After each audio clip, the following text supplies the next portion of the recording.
Morning students, मैं Rakesh Shrivastava, GBM convent school Basti. Students, पिछले video में मैंने आपको सिंथेटिक प्लास्टिक के बारे में बताया था और कैसे बनाए जाते हैं इसके बारे में बात किया था। और आज मैं आपको जो बताने जा रहा हूँ जिसके बारे में, वो है प्लास्टिक। देखिए स्टूडेंट्स, प्लास्टिक हमारे लाइफ का एक बहुत इम्पॉर्टेंट पार्ट हो गया है। बिना प्लास्टिक के हम अभी जो समझते कंफर्टेबल लाइफ के बारे में अभी कल्पना नहीं कर सकते हैं अभी प्रेजेंट टाइम पर। लेकिन ये प्लास्टिक हमारे लिए लाभदायक भी तो है ही, हानिकारक भी है। कई तरह का पोल्यूशन फैलाता है। लाभदायक कैसे है, आप अपने घर से ले लीजिए। आप जिस पेन से लिख रहे होंगे हो सकता है वो प्लास्टिक का ही हो। घर में इलेक्ट्रिक स्विच वगैरह जो है, जितने इलेक्ट्रिक अप्लायंसेस हैं वहाँ प्लास्टिक का यूज़ है। कुकिंग वेयर में भी प्लास्टिक का यूज़ करते हैं, हैंडल का। यहाँ तक कि जो हम अभी बारिश का सीज़न है, इस समय रेन कोट वगैरह पहनेंगे वो भी प्लास्टिक के ही होंगे। ये पीपीई किट जो इस समय कोरोना में चल रहा है, ये भी प्लास्टिक का ही है। तो प्लास्टिक हमारे लाइफ का एक पार्ट एंड पार्सल हो गया।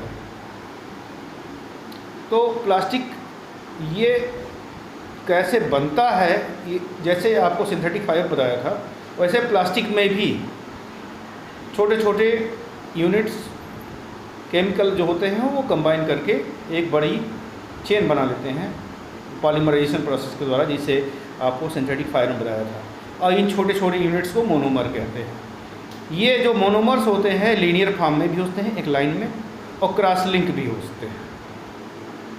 तो ये प्लास्टिक की बात हुई। प्लास्टिक बनता कैसे है, इसको करते क्या है, जो ये मोनोमर यूनिट होते हैं इसको हीट करते हैं, और हीट करने के बाद जब ये मेल्ट करता है तो ये अपना, जब वो ठंडा होगा तो सॉलिडिफाई हो जाएगा और ये प्लास्टिक का रूप ले लेगा। अब प्लास्टिक वैसे दो तरह के होते हैं।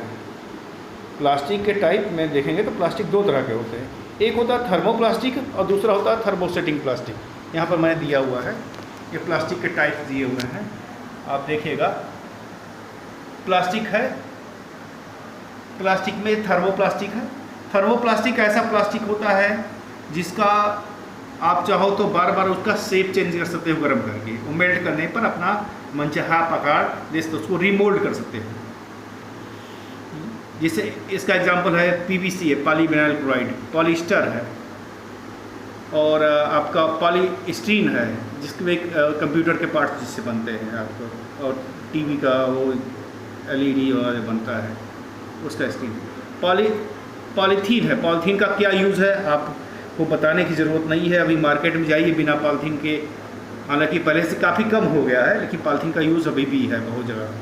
बताऊंगा मैं पॉलीथीन का यूज़ कहाँ है, पॉलिस्टर का यूज़ कहाँ है, इन सब का यूज़ मैं बताऊंगा आपको। तो ये पहला है थर्मोप्लास्टिक, जिसको आप बार बार रीमोल्ड कर सकते हो, इसका मनचाहा आकार दे सकते हो। दूसरा है थर्मोसेटिंग प्लास्टिक। थर्मोसेटिंग प्लास्टिक ऐसा होता है जो एक बार जो शेप ले लिया, अब वो शेप चेंज नहीं होना है, चाहे जितना हीट करो उसको रीमोल्ड नहीं कर सकता वो। जिसे बेकेलाइट हुआ, बेकेलाइट जैसे स्विच वगैरह बनती है, ये बेकेलाइट की बनती है। मेलामाइन जो होता है, जो प्लेट्स आती हैं नॉन ब्रेकेबल प्लेट्स वगैरह जो होती हैं, मेलामाइन की ही बनी होती है।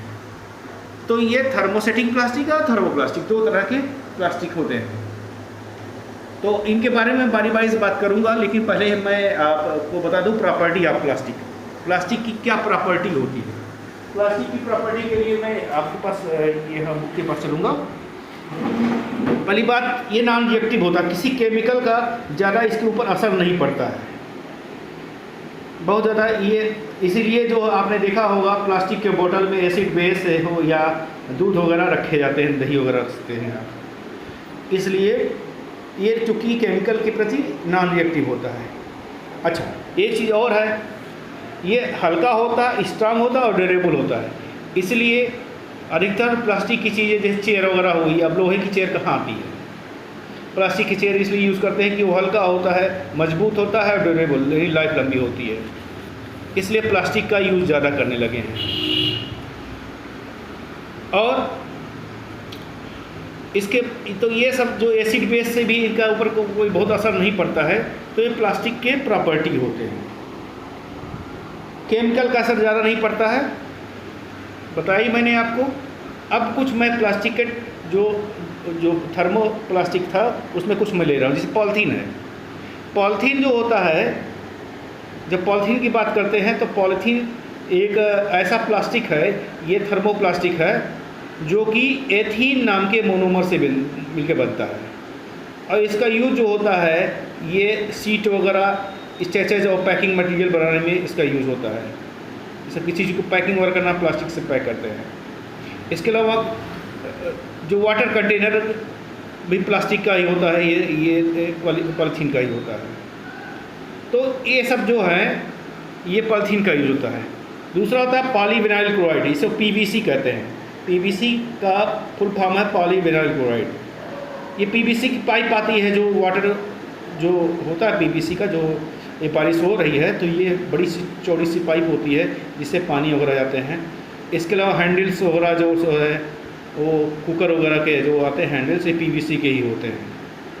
और जो तार जो होता है इलेक्ट्रिक वायर केबल, उसका इंसुलेटर के रूप में भी पीवीसी का यूज़ करते हैं। सोल जो होता है जूतों के, वो पीवीसी का ही बनता है। तो ये पीवीसी का हो गया। अब पॉलीस्टीरीन, ये भी थर्मोप्लास्टिक है। ये आपने देखा हो, ये जो आपने देखा होगा पॉलीस्टीरीन का जो कंप्यूटर के पार्ट्स आते हैं ये पॉलीस्टीरीन के बने होते हैं। इंसुलेटिंग मटेरियल भी इसके बनाने की यूज़ में आता है, पैकिंग मटेरियल के लिए।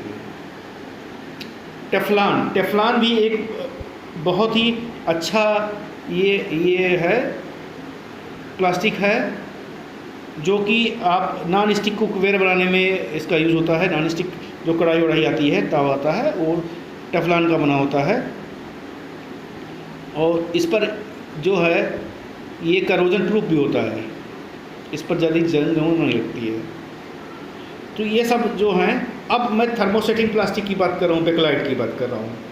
बेकलाइट का यूज जो करते हैं वो जगह स्विच वगैरह जो लगी होती है वाइट कलर की, जो एंकर वगैरह का जो होता है, बेकलाइट नाम के प्लास्टिक से बना होता है, थर्मोसेटिंग प्लास्टिक होता है। बटन वगैरह जो होती है बेकलाइट की होती है, जो शर्ट में होता है।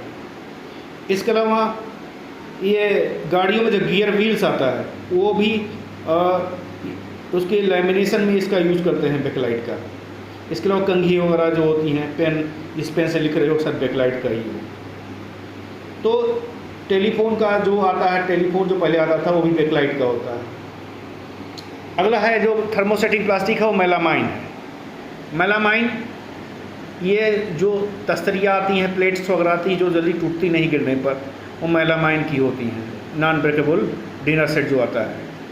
और किचन में बहुत से ऐसे माइक्रोवेव वगैरह जो आते हैं वो सब उसी के बने होते हैं, मेलामाइन के। इसके अलावा जो फायरमैन होते हैं, आग बुझाने वाले, उनके जो कपड़े होते हैं वो मेलामाइन के बने होते हैं। तो इस तरह से आपने देखा कि प्लास्टिक हमारी लाइफ का एक बहुत ही इम्पॉर्टेंट पोर्शन है, पार्ट है, पार्सल है, जो कि मैंने पहले ही बताया। अब तब इम्पॉर्टेंट तो है ही है हमारे लिए, लेकिन ये हमारे लिए हानिकारक भी है। अब प्लास्टिक अगर ये डिकम्पोज नहीं होगा, नॉन बायोडिग्रेडेबल होगा, तो ये सॉइल में पड़ा रहेगा और सॉइल पोल्यूशन फैला देगा। नालियों में जाएगा तो नालियों को चोक कर देगा, जाम कर देगा, वाटर पोल्यूशन फैला देगा। नदियों में जा कर के भी ये वहाँ वाटर पोल्यूशन काज करता है। यही नहीं, एयर पोल्यूशन भी करता है। अगर प्लास्टिक को जलाइए तो कार्बन डाइऑक्साइड और कार्बन मोनोऑक्साइड साथ साथ निकलते हैं, जो कि हानिकारक होता है। तो ये वाटर पोल्यूशन, सॉइल पोल्यूशन और एयर पोल्यूशन, तीनों तरह का पोल्यूशन काज करते हैं, जो हमारे हेल्थ के लिए बहुत ही हानिकारक है, हेल्थ हैजार्ड काज करते हैं। तो अब इसके लिए क्या किया जाए? कुछ ना कुछ काम करना ही पड़ेगा, कोई सल्यूशन चाहिए। तो सल्यूशन के लिए कुछ तरीके हैं जिनको अपना करके हम प्लास्टिक से होने वाले बीमारियों से बच सकते हैं, क्योंकि ये हेल्थ हैजार्ड फैलाएगा ही फैलाएगा। अगर एयर पोल्यूशन होगा तो लंग्स कैंसर होने के चांसेस होंगे, ब्रोंकाइटिस होने के चांस होंगे। वाटर जाम हो जाएगा तो वहाँ पर इंसेक्ट्स वगैरह उस पर ब्रीडिंग करेंगे, मस्कीटोज़ वगैरह, जिससे बीमारियाँ तरह तरह की होंगी। बारिश का समय है, इस समय प्लास्टिक के कारण बड़ा ही नालियाँ जाम हो गई होंगी, तो इससे ही बीमारियां होती हैं। तो इसके देखिए पोल्यूटेंट भी दो तरह का होते हैं, एक होता है बायोडिग्रेडेबल, दूसरा नॉन बायोडिग्रेडेबल।